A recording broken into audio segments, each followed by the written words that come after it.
दोस्तों आपको बता दें कि बालू माफिया ने फिर से एक मां के कोख को जो है सो सुना कर दिया है। बिहार में बालू माफियाओं का राज है और राज इस प्रकार से है कि आए दिन बालू माफिया जो है सो किसी न किसी के मां के कोख को जो है सो सुना कर देता है।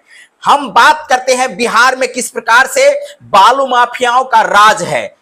यह घटना जो है बिहार के औरंगाबाद जिला के दाऊद नगर में घटी है। बालू माफियाओं द्वारा इस प्रकार की घटना यह पहली बार नहीं हुआ है।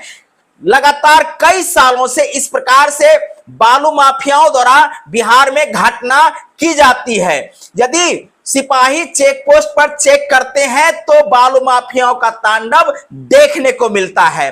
और सबसे बड़ी बात, बिहार में बालू माफियाओं का इतना मनोबल इसलिए बढ़ा हुआ है क्योंकि खनन विभाग के बड़े से बड़े ऑफिसर जो है सो कहीं ना कहीं बालू माफियाओं से मिले होते हैं। यानी मिली भगत के कारण जो है सो आज तक बालू माफियाओं पर बड़ी कार्रवाई नहीं की जा सकती है। किसी न किसी मां का कोख जो है सो सुना हो जाता है इन बालू माफियाओं के तांडव के कारण।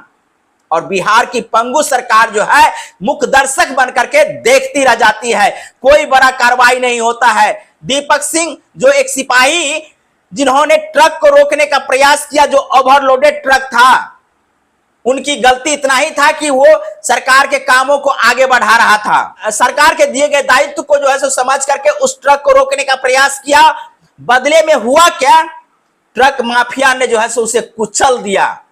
जब तक वो हॉस्पिटल पहुंचते तब तक उन्होंने दम तोड़ दिए हैं। साथियों, बहुत सारी घटनाएं जो है सो आए दिन होती रहती है। आप लोग इस घटना को लेकर के क्या कमेंट करते हैं, साथ में बालू माफियाओं का राज बिहार में किस प्रकार का है, कमेंट जरूर करिएगा। और उस मां के लिए एक जरूर आप लोग मुहिम छेड़िएगा ताकि बालू माफियाओं पर जो है सो लगाम लग सके और उनको न्याय मिल सके। खनन विभाग में उनके परिवार के लोगों को नौकरी सुनिश्चित किया जा सके, ये मांग जो है सो आप लोगों के माध्यम से, हमारे चैनल के माध्यम से होनी चाहिए। और हम अपनी तरफ से जो है सो इस बात को रखते हैं कि उस परिवार में कोई ना कोई नौकरी मिले।